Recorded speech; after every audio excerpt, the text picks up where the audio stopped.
Deus cuida de você. Ele cuida do seu povo, da sua igreja. Por gentileza, queridos, vamos ler a carta aos Romanos, capítulo de número 8.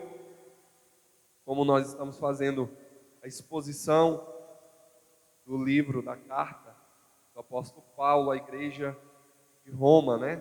Os Romanos, capítulo de número 8, verso de número 18, vamos ler hoje até o verso de número 25, dar sequência a essa parte da carta, amém? Capítulo de número 8, verso 18 ao 25. Palavra do Senhor Jesus. Porque para mim tenho por certo que as aflições deste tempo presente não são para comparar com a glória que há de ser revelada. Porque a ardente expectação da criatura espera a manifestação dos filhos de Deus. Porque a criação ficou sujeita à vaidade, não por sua vontade, mas por causa do que a sujeitou. Na esperança de que também a mesma criatura será libertada da servidão da corrupção, para a libertação da glória dos filhos de Deus. Porque sabemos que toda a criação geme e está juntamente com dores de parto até agora. E não só ela, mas nós mesmos, que temos as primícias do Espírito, também gememos em nós mesmos, esperando a adoção, a saber, a redenção do nosso corpo. Porque em esperança fomos salvos. Ora, a esperança que se vê não é esperança, porque o que alguém vê, como também o espera? Mas, se esperarmos o que não vemos, com paciência esperamos. Amém? Curva a sua cabeça. Senhor Jesus, que nessa noite possamos entender a Tua palavra. Que possamos, Senhor Jesus, colocar a Tua palavra em prática das nossas vidas. Venhamos viver a Tua palavra. E colocando a Tua palavra em prática, venhamos proclamar a Tua palavra. Que o Senhor nessa noite seja mais uma vez glorificado. O Teu nome seja exaltado. E que vidas possam ser tocadas pelo poder da Tua palavra. Em nome de Jesus. Amém? Podeis assentar. Amém? Glória a Deus. Glória a Deus. Deus, Ele é bom em todo o tempo, né? Irmãos, nós estamos fazendo a exposição da carta aos Romanos. Paulo ele escreve essa carta com o objetivo de visitar a igreja estabelecida ali na potência mundial da época, que era a igreja de Roma, que foi constituída por cristãos que provavelmente saíram do dia do Pentecoste e instituíram esta igreja ali na capital da Itália, Roma, né? E Paulo, ele não foi o fundador dessa igreja, mas ele se apresenta aos irmãos que estão ali, com o objetivo de visitar os irmãos para seguir as suas viagens missionárias, porque o objetivo de Paulo era pregar até os confins da terra, como a palavra de Deus assim, né, nos comissiona, nos chama a irmos por todo o mundo e pregar o evangelho a toda a criatura, até aos confins da terra. E o extremo ocidente era a Espanha, e Paulo queria ir até Roma, para dali os irmãos o enviar até a Espanha. E ele escreve essa carta, que é uma carta que organiza, sistematiza o evangelho, né? Ele vai aqui organizar a forma que Cristo nos salvou, o porquê Jesus nos salvou. Nós estávamos perdidos, mas Jesus veio ao mundo para nos salvar. No capítulo de número 1, ele vai dizer que todos os homens estão perdidos, mas que também o evangelho é poder de Deus. O evangelho é poder para salvar, para curar, para transformar. E nós temos as boas novas. Mas o homem que rejeitou o evangelho, Deus agora entregou esses homens às suas próprias paixões, aos seus desejos, às suas vontades. E agora o homem está entregue e desenfreadamente vivendo segundo as suas paixões. E Paulo ele vai falar sobre essa pecaminosidade generalizada na humanidade. Capítulo 1. No capítulo 2, Paulo vai tratar diretamente agora com os judeus, que também precisavam de um Salvador. E aí Paulo vai tratar que falar com os judeus, falar com os judeus, com aquela igreja que era densamente povoada por judeu que se converteu ao Evangelho, Paulo vai falar: ei, vocês são salvos, não por sua descendência, não porque vocês são judeus, vocês são salvos não por Abraão, não pela promessa que Deus deu a Abraão, mas vocês são salvos agora, porque foram justificados pela fé. Vocês foram justos por acreditar, por crer em Jesus Cristo, e essa justificação foi lhe imputado como justiça, como ele vai tratar sobre os patriarcas, como ele vai tratar sobre Abraão, que Abraão creu em Deus e isso lhe foi imputado como justiça. E aí Abraão foi justificado agora por crer. Ele vai falar também sobre Davi, que Davi creu no Messias, creu na promessa daquele que assentaria no trono eternamente, e por isso lhe foi justiça. Ele foi justificado, pegando essas personalidades do Antigo Testamento, esses grandes homens de Deus, e aí Paulo usa esses homens para mostrar que a nossa justificação não é por obras, mas a nossa justificação ela é por fé. Não é pela lei, não é pelo cumprimento da lei, mas por fé. E aí no capítulo de número 3, Paulo vai dizer que agora todos estão perdidos, todos pecaram e destituídos estão da glória de Deus. Por isso é necessário agora o homem se voltar a Deus, o homem olhar para Deus, caminhar em Deus, nascer novamente uma nova criatura em Cristo Jesus para serem salvos. E aqui Paulo, ele vai dar seguimento agora, falando que a nossa salvação não é pela lei, e ele vai fazer um contraste entre a lei e Cristo. E quando chega no capítulo de número 7, Paulo vem fazendo esse contraste no capítulo de número 4, 5, e quando chega no capítulo 6, quando chega no capítulo de número 7, ele vai falar sobre esse homem que está em luta contra a lei, esse homem que quer fazer o bem, mas ele se vê sempre fazendo o mal, esse homem que sem Deus ele não pode e não tem força para vencer o pecado, mas em Deus nós somos salvos. E aí ele diz: mas graças a Deus que nos dá vitória por meio do nosso Senhor e Salvador Jesus Cristo, Ele vê nele uma força contrária à força do Evangelho. E aí ele começa o capítulo de número 8 dizendo: portanto, agora nenhuma condenação há para aqueles que estão em Cristo Jesus, que não andam segundo a carne, mas que andam segundo o Espírito.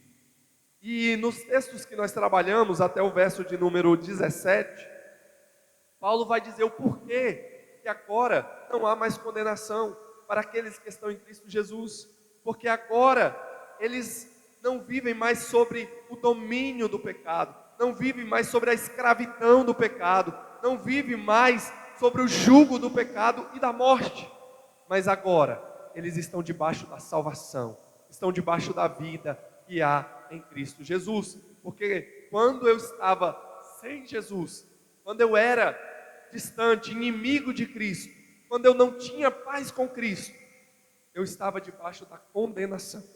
Lembra do princípio? Lembra da lei que existia? Quando o homem peca, uma dupla maligna entra no mundo, e essa dupla é uma lei que se estabelece.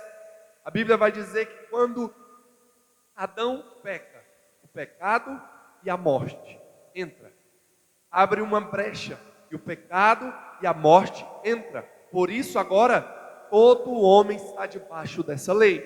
Por que que o homem morre? Porque o salário do pecado é a morte. Então é o pecado e a morte. Quem nasceu antes de Jesus, todos morreram. Quem nasceu depois de Jesus até hoje, todos irão morrer. A lei do pecado e da morte.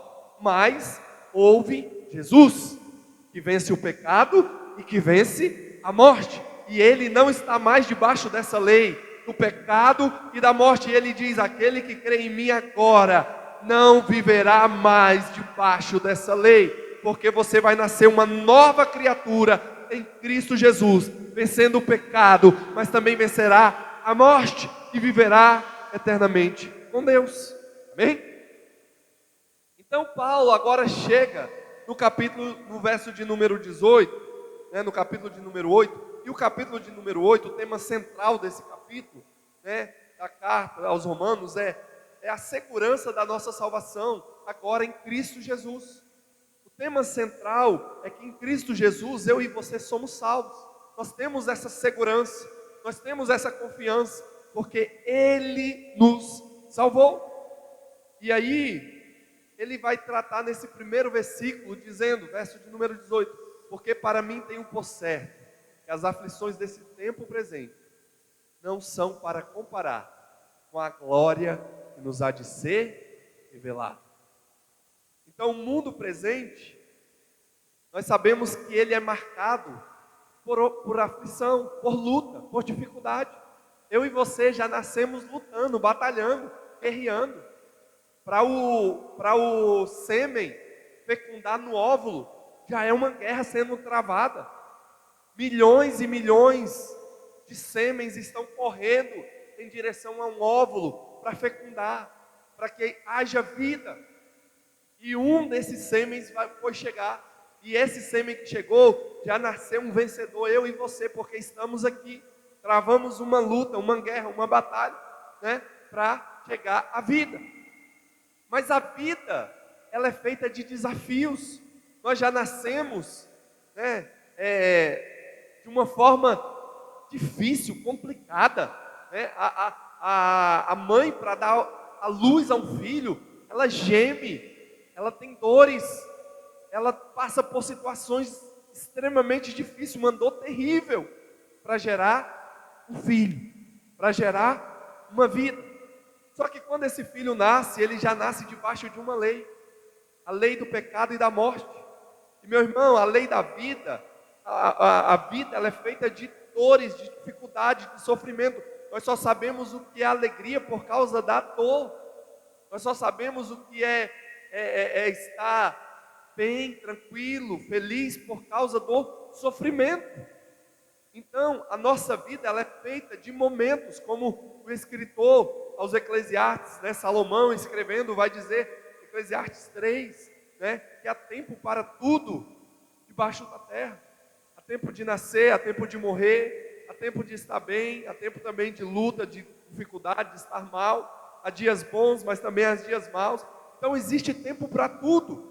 E a nossa vida ela é feita de desafios, de lutas, de dificuldades. Então, o mundo presente ele é marcado pelas lutas, pelo sofrimento. E qual é a origem? No que consiste a origem desse sofrimento? O porquê desse sofrimento? É o que nós podemos nos perguntar, O porquê de tudo isso? Que a nossa vida é marcada por esse sofrimento. Deus deu uma ordem ao homem. Deus deu uma ordem a Adão. Aí nós vamos ter que voltar lá para o Gênesis, Capítulo de número 1. Deus vai dizer a Adão, e dá uma ordem ao homem: não comerás o fruto, porque no dia que você comer, Adão, certamente você vai morrer. Então, pelo homem ter pecado contra Deus, desobedecido à ordem de Deus, agora entra uma lei do pecado e da morte, que atinge toda a humanidade, que agora leva o homem à morte eterna, que agora leva o homem a um distanciamento eterno de Deus. E por isso, o mundo é marcado pelo sofrimento, agora é marcado pela separação do homem de Deus. E Deus sujeitou agora todo o universo, porque Deus falou para Adão: Adão, porque você pecou, Adão, agora do suor do teu trabalho você vai comer, abençoado. Adão, porque você pecou, a mulher, ela com dores de parto vai ter filho. Agora ela vai ser sujeita ao marido, vai ser submissa ao marido. E houve, né?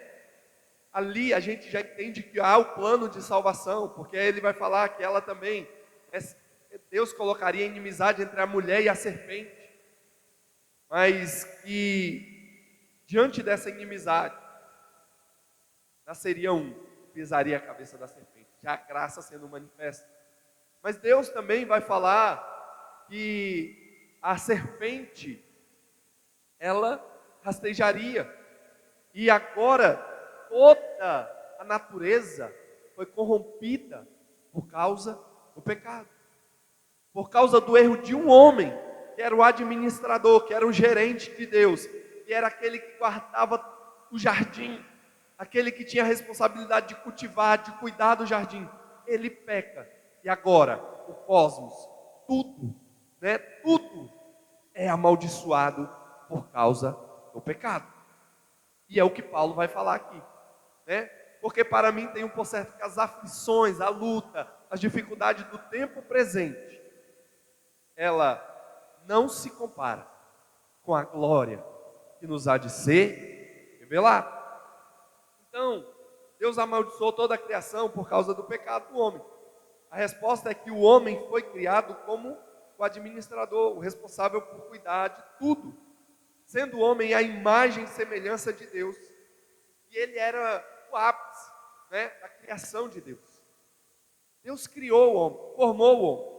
Ele ainda vai revelar essa glória, porque no tempo presente ela está oculta, ela está escondida. Porque para mim, tenho por certo que as aflições deste tempo presente não se compara com a glória que nos há de ser revelada. Então existe uma glória ainda que não foi revelada, que está em oculto, né? Como nós falamos no domingo, tinha algo que Abraão não foi revelado a Abraão, tinha algo que não foi revelado a Noé, tinha algo que não foi revelado a Davi, a Moisés, a Elias, Eliseu. E qual era esse algo? Cristo em nós, a esperança da glória, né? Cristo agora é revelado em nós, porque Ele agora habita em nós, está conosco, está em nós. E agora Paulo vai dizer aqui que essas aflições do tempo presente não se compara com a glória que nos há de ser revelada. Ei, meu irmão, não sei se você consegue dimensionar isso, mas a luta do nosso dia a dia não se compara com o que Deus tem guardado para nós. Não se compara com o céu de glória, com um lugar majestoso, glorioso, maravilhoso, que Deus tem reservado para a sua igreja. Aqui é luta, sofrimento, mas lá não haverá mais choro, lá não haverá mais pranto, lá não haverá mais morte, porque a vida estará conosco para sempre, que é Cristo. Então, meus irmãos, que não venhamos ser como Adão, que não venhamos ser como Adão, porque tudo era permitido. Deus falou para Adão: Adão, ó, o fruto de todas as frutas você pode comer, menos de um fruto. Então, meu irmão, a ordenança de Deus era: Adão, coma de tudo, faça de tudo. Ei, a orientação de Deus para mim e para você é, né, aproveite tudo que eu tenho para te oferecer, ame, busque, viva. Por que nós vamos deixar de comer o fruto permitido para comer o fruto proibido? Então, queridos, não venhamos fazer como Adão, deixar de usufruir tudo que Deus permitiu e se voltar ao pecado, a um fruto proibido. Porque há uma promessa, que há uma glória que nos há de ser revelada. Amém? Glória a Deus. Pode seguir, por gentileza, verso 19. Então, ele ainda vai revelar essa glória, porque no tempo presente ela está oculta, mas nós já esperamos ela pela fé. Essa glória, ela está oculta.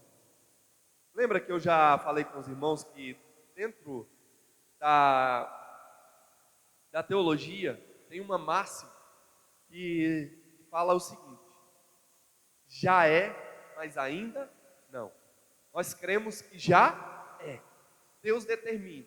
Quando nós olhamos os atributos de Deus, nós sabemos que Deus, Ele é soberano, que Ele já determinou todas as coisas, que Ele já decretou todas as coisas, que Deus sabe, Ele é o alfa, mas Ele também é o ômega, Ele é o princípio e Ele é o fim, e Ele governa todo o universo, Ele governa a minha vida, Ele governa a sua vida, e nós estamos debaixo da poderosa mão do Senhor, amém?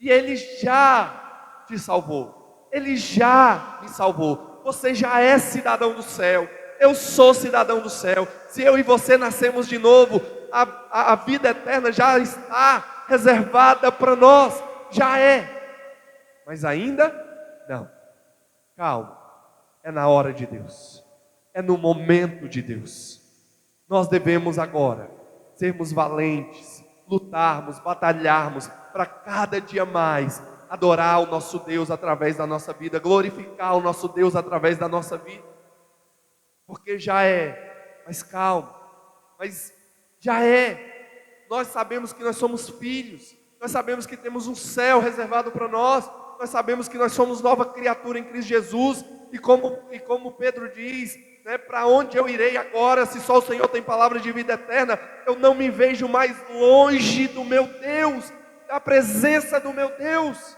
eu amo meu Deus, mas calma, porque virá o dia, que Ele irá nos levar para junto de si, não se turbe o vosso coração, crê em Deus e crê também em mim, na casa de meu Pai há muitas moradas, amém?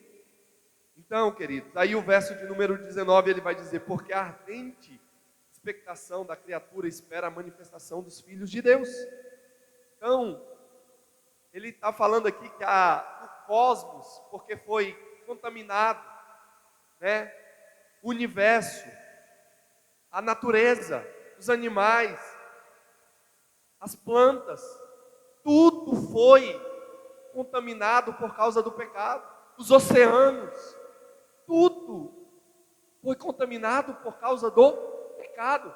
E aí ele vai dizer, porque a ardente expectação da criatura espera a manifestação de quem? Os filhos de Deus. A natureza, ela está ansiosa, ela está cheia de expectativa, ela está contando as horas, os minutos, para que os filhos de Deus se revelem. E quem é os filhos de Deus, meu irmão? Filho de Deus é toda a humanidade? De forma nenhuma. Filho de Deus é aqueles que se arrependeram, é aqueles que entenderam o Evangelho, é aqueles que nasceram de novo e agora vivem para a glória de Deus. E a natureza está esperando a manifestação dos filhos de Deus. Quando que os filhos de Deus irão se manifestar? Quando o nosso Deus descer em glória, e agora nós iremos morar com o nosso Pai. E ali não haverá mais choro nem pranto, não haverá mais morte, não haverá pecado, porque agora, meu irmão, nós estaremos em corpo de glória com o nosso Pai, amém? Então ele vai revelar essa glória, porque no presente ela está oculta, mas nós já esperamos ela. Essa glória que nos há de ser revelada, já é uma esperança da igreja, já é uma esperança minha e sua. Cristo em nós, a esperança da glória.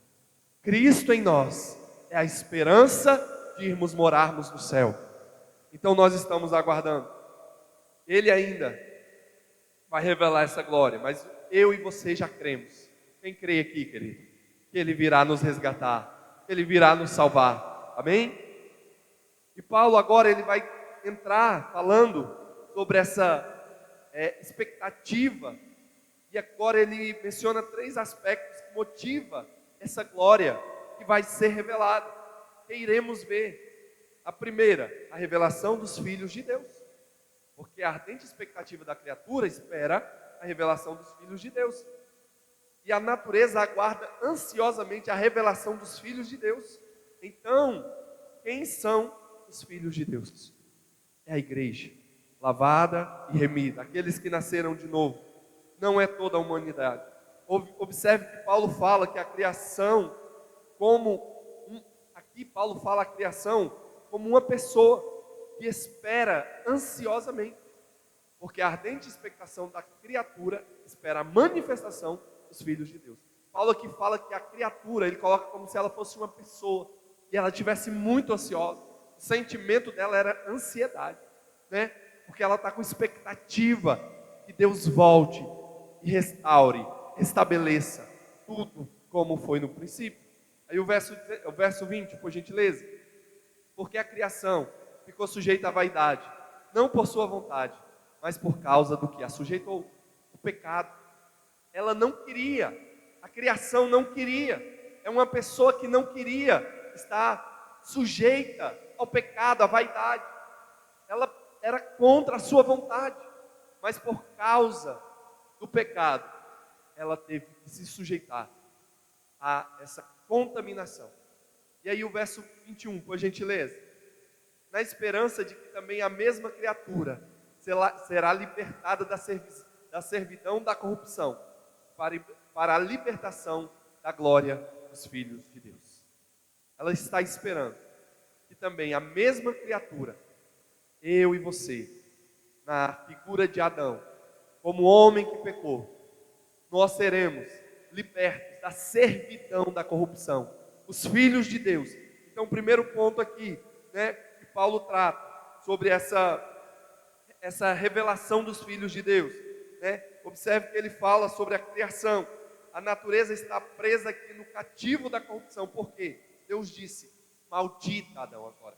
Deus vai dizer para Adão: Adão, maldita é a terra por sua causa. Ela está agora amaldiçoada por sua causa, porque você pecou e agora a terra é maldita. E aí o verso 21 e o verso 22 vai tratar agora sobre a libertação da criação, né? É o que o verso 21 vai dizer, né? Que está esperando, na esperança de que também a mesma criatura será libertada da servidão da corrupção, para a libertação da glória dos filhos de Deus. Filhos de Deus novamente, verso 22, obrigado. Porque sabemos que toda a criação geme e está juntamente com dores de parto até agora. Então essa criação que Paulo personifica ela em um homem, em uma pessoa, né? E Paulo ele vai falar que ela está com dores de parto. Ela espera a manifestação dos filhos de Deus e ela geme, ela está ansiosa e agora também ela está com dores de parto aqui na figura de uma mãe grávida, de uma mulher grávida, que ela fica tendo contrações.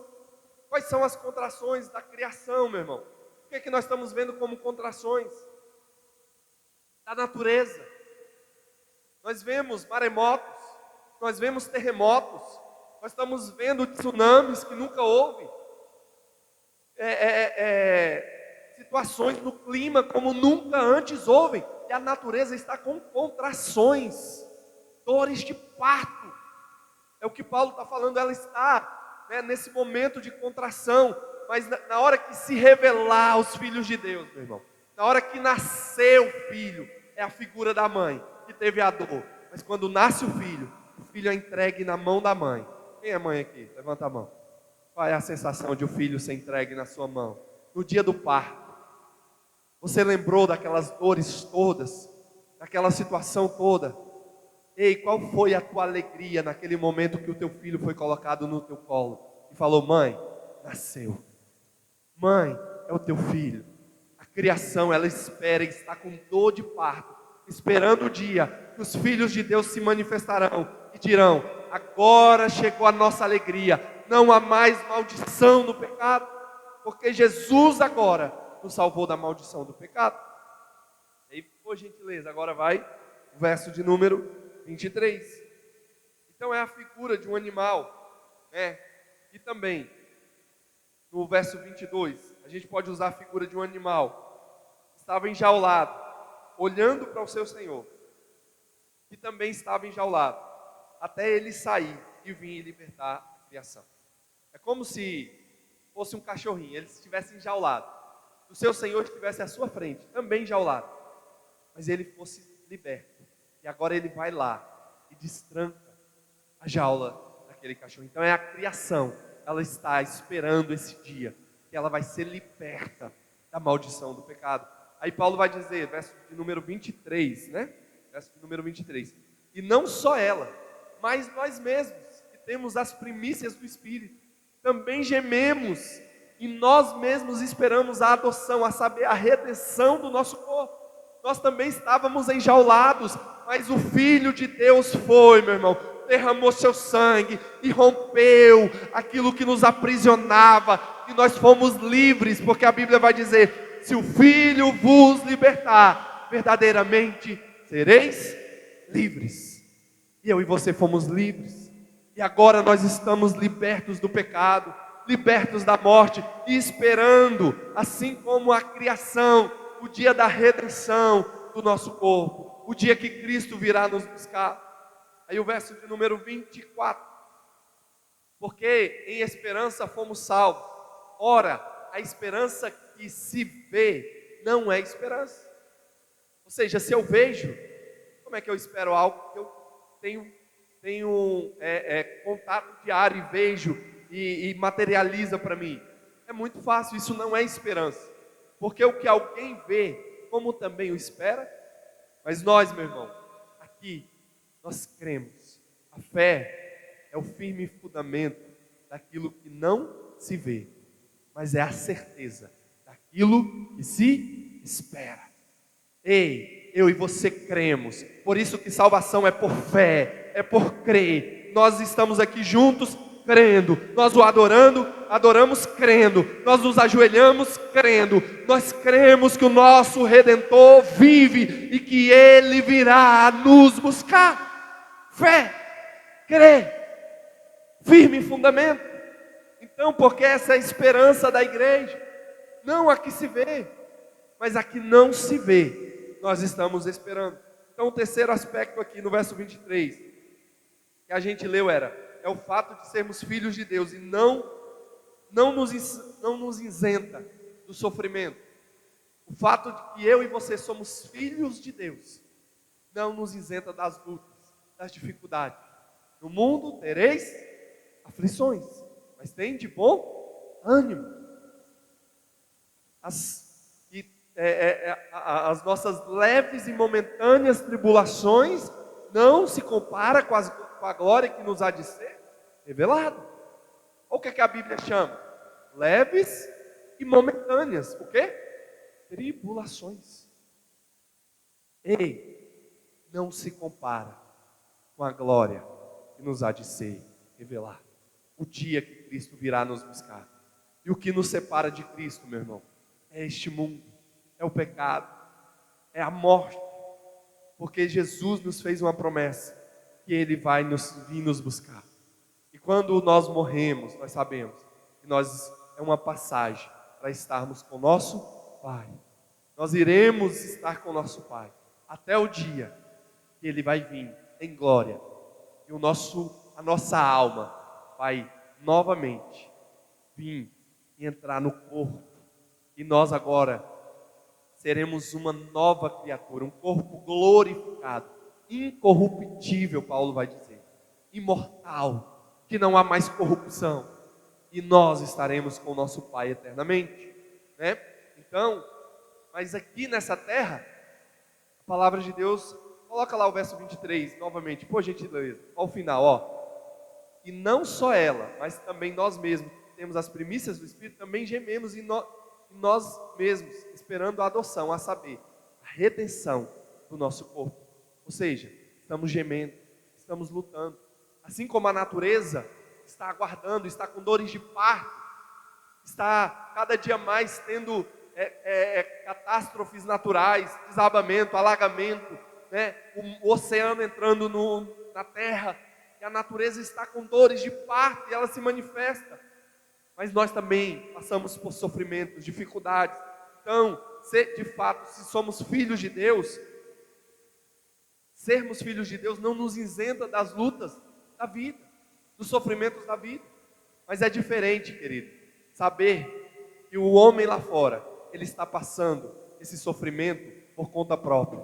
Mas eu e você podemos passar o sofrimento, assim como Jó passou, mas sabendo que o nosso Redentor vive, sabendo que no dia Ele virá em nosso favor, sabendo que Ele virá nos resgatar, Ele nos salvará, e Ele pode mudar o nosso cativeiro, Ele pode mudar a situação, basta uma palavra em nosso favor, amém?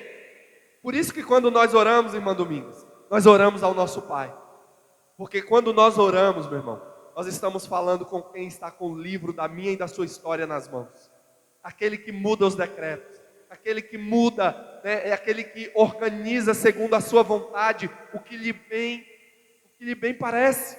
É por isso que quando nós clamamos a Ele, Ele diz: pedi, peçam, clamem a mim, roguem a mim, porque eu, segundo a minha vontade, vou fazer na vida de vocês, eu vou realizar na vida de vocês, eu vou cuidar de vocês. Ei, eu cuido dos pássaros, eu cuido dos animais, eu não vou cuidar de vocês, eu cuido. Ele vela por nós, Ele está conosco todos os dias. E aí o verso 24 vai dizer sobre essa esperança por meio da fé, que nós cremos, que nós acreditamos. Você não é salvo pelas suas obras, você não é salvo pelo que você faz ou deixa de fazer, você é salvo porque Ele gerou fé no seu coração, e nós cremos nele. Mas agora, porque eu sou filho dele, eu pratico boas obras. Agora, porque eu sou filho dele, eu faço aquilo que agrada o meu Pai, eu adoro o meu Pai, eu amo o meu Pai, e por isso eu honro o meu Pai. E agora nós o adoramos com a nossa vida. A nossa responsabilidade humana é o adorá-lo, é dizer: Senhor, em tudo a minha vida seja para a tua glória, em tudo o Senhor seja glorificado através de mim, amém? Então, como está a nossa vida, queridos? Como está a nossa vida? Deus tem sido glorificado através da sua vida, através da minha vida. Quer comamos, quer bebamos, quer façamos qualquer coisa, fazei tudo para a glória de Deus. Tudo para a glória de Deus. Nossas atitudes, o nosso agir para a glória de Deus. Amém? E aí o verso de número 25, para finalizar. Mas, se esperamos o que não vemos, com paciência o esperamos. Com paciência o esperamos. Meu irmão, eu não sei se é hoje, se é amanhã, se é depois de amanhã, mas eu sei que Ele vai vir me buscar, Ele vai vir te buscar, e nós estamos aqui preparados dizendo: Maranata, ora vem Senhor Jesus, aguardando o dia que Jesus vem nos buscar, porque as coisas deste mundo não se comparam com a glória que nos há de ser revelada. Tem uma glória revelada para nós, tem uma glória a ser revelada para nós. Eu estou curioso, querido, para saber dessa glória, para chegar nesse lugar de glória, para estar nesse lugar de glória. Mas sabemos que é no tempo do nosso Pai, o tempo que Ele vem nos buscar. Ele nos deixou por um tempo para representar-los Ele nessa terra. Nos deixou como embaixadores, nos deixou como peregrinos, nos deixou como cidadão dos céus, né? Nessa terra, forasteiros nessa terra. Mas um dia Ele vem para nos levar para junto dele. Amém? Se coloque de pé. Se coloque de pé nessa noite. Sou grato a Deus pela vida do meu irmão Daniel, que está conosco nessa